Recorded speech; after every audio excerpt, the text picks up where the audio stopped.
আসসালামু আলাইকুম প্রিয় শিক্ষার্থী বন্ধুরা, দশম শ্রেণীর গণিত বিষয়ের তৃতীয় ত্রিকোণমিতি দূরত্ব উচ্চতা অধ্যায়, দশম অধ্যায়ের উপরে আমি বেসিক তোমাদেরকে প্রথম পর্বে দিয়েছিলাম।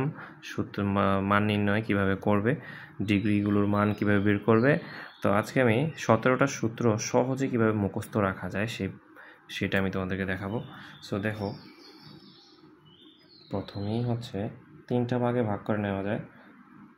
সাইন স্কোয়ার থিটা দিয়ে আমি দিচ্ছি plus cos square theta is equal to 1। তো আমি যদি পরবর্তী 2 নম্বর সূত্র, ধরো আমি 2 নম্বর সূত্র হচ্ছে সাইন স্কোয়ার থিটা যদি আমি রেখে দিই সমান সমান দিয়ে দিই 1 এর জায়গায় 1, কজ স্কোয়ার থিটা প্লাসের আছে এই পাশে আসলে মাইনাস কজ স্কোয়ার থিটা। তো আমি এবার তৃতীয় নম্বর সূত্রে আমি কি করব, কজ স্কোয়ার থিটা রেখে দিব 1 এর জায়গায় 1, এই সাইন স্কোয়ার থিটা ওই পাশে গেলে মাইনাস সাইন স্কোয়ার থিটা। ঠিক আছে, 1 minus sine square theta. So তোমরা দেখতে পাচ্ছ। তারপরে হচ্ছে এই 3টা সূত্র শেষ হলো। তারপরে দেখো, তারপর আমরা সেক আর ট্যান দিয়ে বা সাইনের উপরে সাইন আর কজের যে কয়টা আছে সেগুলো আমি করে ফেলি। তো দেখো এখানেই করি তাহলে ভালো হয়। এই সাইন থিটা এবার স্কোয়ার ছাড়া, sine theta is equal to 1 by cosec theta. মুখস্থ করার ক্ষেত্রে এইভাবে মুখস্থ করতে পারো। ঠিক আছে, sine theta is equal to 1 by cosec theta. আর 5 নম্বর সূত্র হচ্ছে cosec theta is equal to কী হবে তাহলে বলো তো, 1 বাই সাইন থিটা। ঠিক আছে সবাই। তারপর cos theta is equal to কি, cos theta is equal to 1 by sec theta. হ্যাঁ, আর sec theta is equal to কী হবে, 1 বাই কস থিটা। তো এইভাবে তোমরা বিপরীতভাবে সাইনের সাথে কসেকের সম্পর্ক, কজের সাথে সেকের সম্পর্ক। তো এইভাবে sine theta is equal to 1 by cosec, cosec is equal to 1 by sine, cos theta is equal to 1 by sec, sec theta is equal to 1 by cos. তো এখানে আমরা পেয়ে গেলাম কয়টা, 4 3 7টা সূত্র। তারপরে আসো ট্যান আর কটের সহজ 4টা সূত্র। হ্যাঁ, সো এখানে আমি দাগ দিলাম। দেখো, তো এখানে আমি লিখছি tan theta is equal to sine theta by cos theta. ঠিক আছে, ট্যান থিটার 2টা সূত্র। So tan theta is equal to sine by cos, আর cot theta is equal to cos by sine.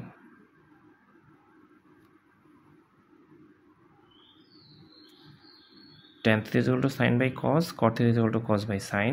আর ট্যান থিটার আরেকটা সূত্র হচ্ছে 1 বাই কট, আর কট থিটার সূত্র হচ্ছে 1 বাই ট্যান, বিপরীত। তো এখানে পেয়ে গেলাম 7টা, এখানে পেয়ে গেলাম 4টা, 7 4 11টা হয়ে গেছে। তো এই 11টা সূত্র সবচেয়ে বেশি ব্যবহৃত হয়। ঠিক আছে, এই 11টা সূত্র সবচেয়ে বেশি ব্যবহৃত হয়। So sine square theta plus cos theta is equal to 1, আর অঙ্কের নিয়ম অনুসারে বাকি দুইটা sine theta is equal to 1 by cosec, সাইনের সাথে cosec, cosec is equal to 1 by sine, কজের সাথে sec 1 by sec, sec is equal to 1 by cos. ট্যানের সাথে কট, ট্যানের সূত্র সাইন বাই কজ হলে কটের সূত্র কট বাই সাইন, উল্টা। Tan theta is equal to 1 by cot, cot theta is equal to 1 by tan. তো এখানে 11টা সূত্র সবচেয়ে বেশি ব্যবহৃত হয়, আর বাকি 6টা খুবই গুরুত্বপূর্ণ। এটা একটু মনোযোগ সহকারে তোমরা দেখো, 2টা পারলে বাকিগুলো পারবে। তো সেকের সাথে ট্যানের সম্পর্ক, sec square theta minus tan square theta is equal to 1। এটা তোমরা ভালো করে বোঝার বিষয়। Sec square theta is equal to minus tan square theta is equal to 1, sec square theta minus tan square theta is equal to 1। আমি যদি sec রেখে দিই এই পাশে, sec square theta is equal to 1 minus tan হয়ে যাবে plus tan square theta. ঠিক আছে, যদি ট্যান স্কোয়ার থিটা আমি রেখে দিই, এটা তো মাইনাস আছে, তো এইটা প্লাসের আছে, এটা হয়ে যাবে মাইনাস। যদি মাইনাস উঠিয়ে দিই এখান থেকে, এইটা প্লাসেরটা মাইনাস হয়ে যাবে, আর সেক স্কোয়ার থিটা মাইনাস হওয়ার কথা, এটা হয়ে যাবে plus sec square theta plus -1, sorry sec square theta minus 1। তো এটা দিয়ে অনেক সময় অঙ্ক ব্যবহৃত হয়, একটু ক্রিটিক্যাল করার জন্য এটা দেয়। তো এখানে 3টা 11 3 14 আর 3টা সূত্র, সেটা হচ্ছে যেহেতু সেকের সাথে টেনের সম্পর্ক, তোমরা এটা ধরে নেবে cosec square theta, sorry cos লিখে ফেলেছি, cosec square theta minus cot, লিখতে একটু সমস্যা হচ্ছে,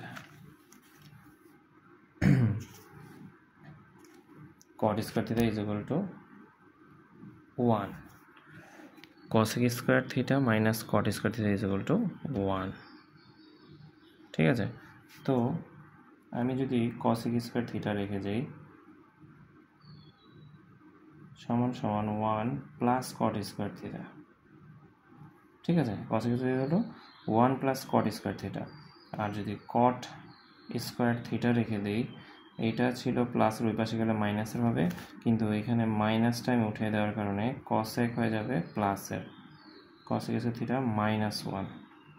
তো এই সূত্রটা তোমরা একটু বুঝে মনে রাখার চেষ্টা করবে। এই 17টা সূত্র তোমরা অবশ্যই ভালো করে মুখস্থ করবে, কারণ ত্রিকোণমিতি থেকে সবচেয়ে কম সংখ্যক সৃজনশীল করে পরীক্ষায় কমন ফেরানো যায়। সো পরীক্ষায় কমন যদি অল্প পরিশ্রমে কমন পেতে চাও, তাহলে ত্রিকোণমিতির এই 17টা সূত্র, তারপরে সমকোণী ত্রিভুজের ক্ষেত্রে যে সূত্রগুলো আছে আমি শর্টস ভিডিওতে দিয়েছি, কিভাবে সহজ আমি এখানে দেখিয়ে দিচ্ছি, তারপরে তোমাদেরকে এখানে বের করে দেখিয়ে দিচ্ছি। ধরো আমি একটা সমকোণী ত্রিভুজ আঁকছি, হাতে আঁকলাম। তো এখানে সবচেয়ে বড় বাহু হচ্ছে এইটা, ঠিক আছে, খাড়া বাহুটা হচ্ছে এ বি সি, এই সবচেয়ে বড় বাহুটা হচ্ছে অতিভুজ, খাড়া লম্ব, এটা হচ্ছে খাড়া বাহু, এটা হচ্ছে লম্ব দেখাই যাচ্ছে, আর বিছানোর নিচের অংশটা হচ্ছে ভূমি, এটা হচ্ছে লম্ব, খাড়া বাহুটা কি লম্ব। সো সূত্র 6টা, 3টা সূত্র মুখস্থ করলে হয়। সাইনের সূত্র, সাইন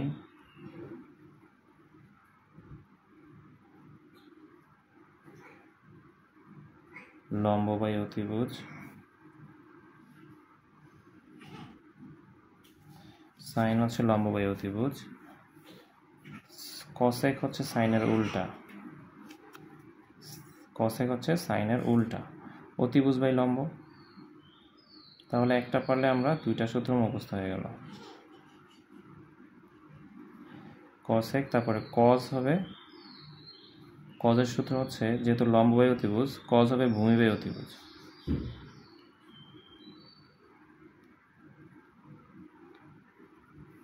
ভূমি বাই অতিভুজ, কসের উল্টা হচ্ছে সেক। আমরা উপরের সূত্রগুলো থেকে আমরা শিখেছি সাইনের বিপরীত হচ্ছে কসেক, কসেকের বিপরীত হচ্ছে সাইন, সেকের বিপরীত হচ্ছে কজ, কজের বিপরীত হচ্ছে সেক। সো সেক হচ্ছে কজের উল্টো, অতিভুজ বাই ভূমি, অতিভুজ বাই। আমি চেষ্টা করছি তোমাদেরকে লেখার সময় যেন সঠিকভাবে দেখতে পাও তোমরা। তো দেখানোর ক্ষেত্রে দেখা যাচ্ছে অনেক সময় হাতের লেখা বুঝতে কষ্ট হতে পারে। সো তারপর হচ্ছে ট্যান আর কট। ট্যান হচ্ছে লম্ব বাই ভূমি,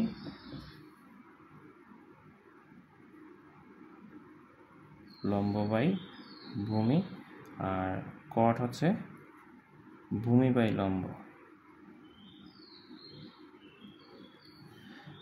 এই 6টা সূত্র তোমাদেরকে অবশ্যই সমকোণী ত্রিভুজের ক্ষেত্রে লম্ব ভূমি অতিভুজ। এখন আমি যদি বলি যে আচ্ছা স্টুডেন্টরা তোমরা বলো তো কোন এ এর ক্ষেত্রে লম্ব কোনটা? আচ্ছা, এখন লম্ব হচ্ছে এ বি, এই বাহুটা হচ্ছে লম্ব। কোন বি এর ক্ষেত্রে দেখো আমি লিখছি, বি এর ক্ষেত্রে, কোন বি এর ক্ষেত্রে এ বি লম্ব। আচ্ছা, কোন এ এর ক্ষেত্রে হচ্ছে এইটার এই কোন এ এর ক্ষেত্রে লম্ব হবে ভূমি। আর ভূমি হবে লম্ব। কোণ এ এর ক্ষেত্রে, কোণ এ এর ক্ষেত্রে বিপরীত বাহু, তো বিসি হচ্ছে লম্ব। সো তোমাদের এটা বুঝতে হবে, এই জায়গায় সবাই ভুল করে অঙ্কর ক্ষেত্রে। কোণ বি এর ক্ষেত্রে এ বি হচ্ছে লম্ব, কোণ এ এর ক্ষেত্রে বিসি হচ্ছে লম্ব, আর লম্ব হয়ে যাবে ভূমি, এ বি হচ্ছে ভূমি কোণ এ এর ক্ষেত্রে। কোণ সি এর ক্ষেত্রে আর কোণ বি এর ক্ষেত্রে একই। সো কোণ সি ও কোণ বি এর ক্ষেত্রে এ বি লম্ব, কোণ সি ও কোণ বি এর ক্ষেত্রে এ বি লম্ব, আর অতিভুজ সবসময় এসি। তিনোটার ক্ষেত্রেই কোণ সি এর ক্ষেত্রেও অতিভুজ এটা, কোণ বি এর ক্ষেত্রেও অতিভুজ এটা, কোণ এ এর ক্ষেত্রেও অতিভুজ এটা।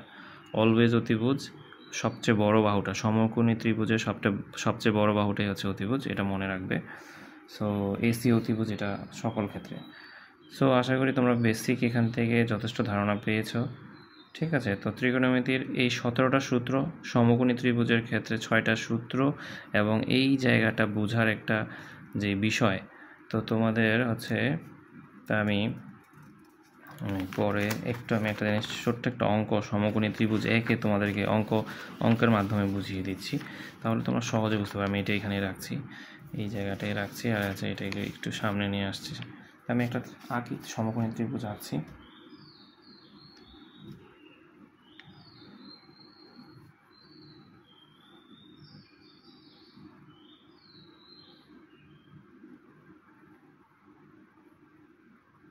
তো সমকোণী ত্রিভুজ দুইটা আঁকবো আমি, একটা হচ্ছে এ বি সি, কোণ হচ্ছে এইটা, তো এখানে দিলাম হচ্ছে 1, এখানে দিলাম √3। তাহলে এসি কত কোণ বি এর ক্ষেত্রে? ঠিক আছে, কোণ বি সমকোণ, তো এ বি সমান সমান 1, বিসি সমান সমান √3। তাহলে এসির মান কত? একটা সূত্র আছে সমকোণী ত্রিভুজের ক্ষেত্রে বা পিথাগোরাসের উপপাদ্য অনুসারে।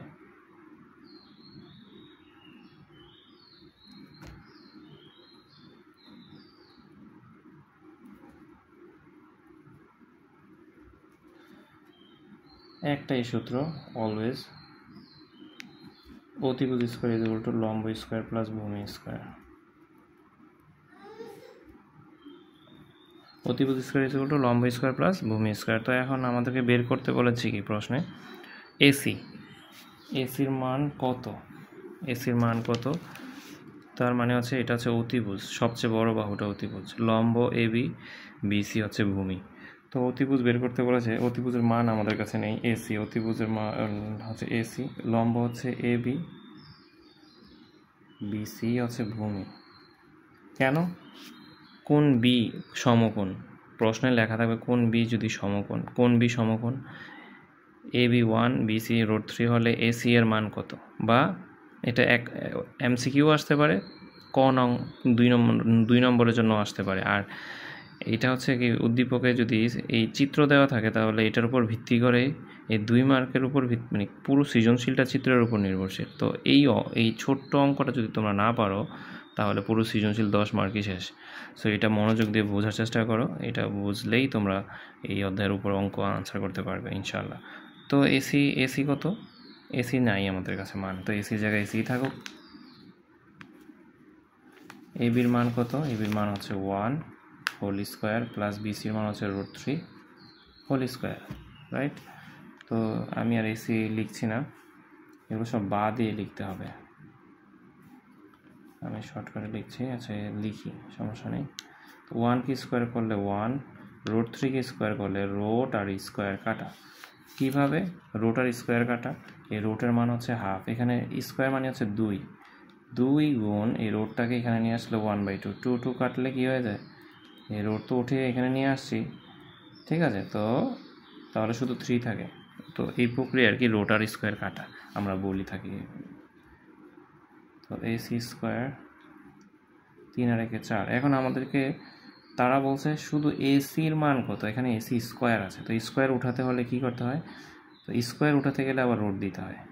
কী দিতে হয়? রোট। 4কে রোট করলে কত আমরা জানি, সুতরাং এসির মান কত পেয়ে গেলাম? এসির মান হচ্ছে 4কে রোট করলে 2। ঠিক আছে, তো এই প্রক্রিয়ায় তোমরা বের করবে সূত্র দিয়ে। আর এমসিকিউ আসলে তোমরা শর্টকাটে কীভাবে বের করবে, এটা এমসিকিউ যখন আমি ভিডিও বানাবো তখন দেখাবো। সো এই ছিল বেসিক এই সূত্র এবং এই ছোট্ট সমকোণী ত্রিভুজের চিত্র থেকে যদি 2 মার্কের অঙ্কটা তোমরা বা এই নিয়মটা যদি তোমরা শিখতে পারো, এই সূত্রটা সহ এই সবগুলো তোমরা পারলে অবশ্যই দূরত্ব উচ্চতা 2টা সৃজনশীল ত্রিকোণমিতি পরিমিতি থেকে যদি অনেকে আনসার করতে চায় না, 4টা অধ্যায় 16.1, 16.2, 16.3, 16.4, সো 4টা অধ্যায় থেকে তোমরা যদি না আনসার করতে চাও তাহলে তোমার দেখা যাবে ত্রিকোণমিতি 9.1, 9.2 থেকে একটা, দূরত্ব উচ্চতা 10ম অধ্যায় থেকে একটা, পরিমিতি থেকে একটা। তো 3টা থেকে 2টা আনসার করতে হয়। তাহলে ত্রিকোণমিতির উপরে তোমরা যদি জোর দাও তাহলে অল্প সৃজনশীলের মাধ্যমেই তোমরা 2টা আনসার করতে পারবে। তো ঠিক আছে, আশা করি আমরা অবশ্যই পরিমিতিও পড়াবো। পরিমিতি অনেকের কাছে সহজ মনে হয়, পরিমিতিও আমরা ইনশাআল্লাহ সহজ সমাধানগুলো দিব। তো ত্রিকোণমিতির উপর আজকের ভিডিও এতটুকুই ছিল। পরবর্তী পর্বে আমি তোমাদেরকে গুরুত্বপূর্ণ যেই সৃজনশীলগুলো গত 10 বছরে অ্যানালাইসিস করে যে বোর্ড সৃজনশীল আসতে পারে বা তোমাদের টেস্ট পরীক্ষায় এবং এসএসসি পরীক্ষায় আসবে, আমি ওই সৃজনশীলগুলো নোট করে তোমাদেরকে সমাধান করে দেখাবো এবং কী প্রক্রিয়ায় আসতে পারে। 3টা থেকে 4টা সৃজনশীল করালেই পাবে ইনশাআল্লাহ কমন। আসসালামু আলাইকুম।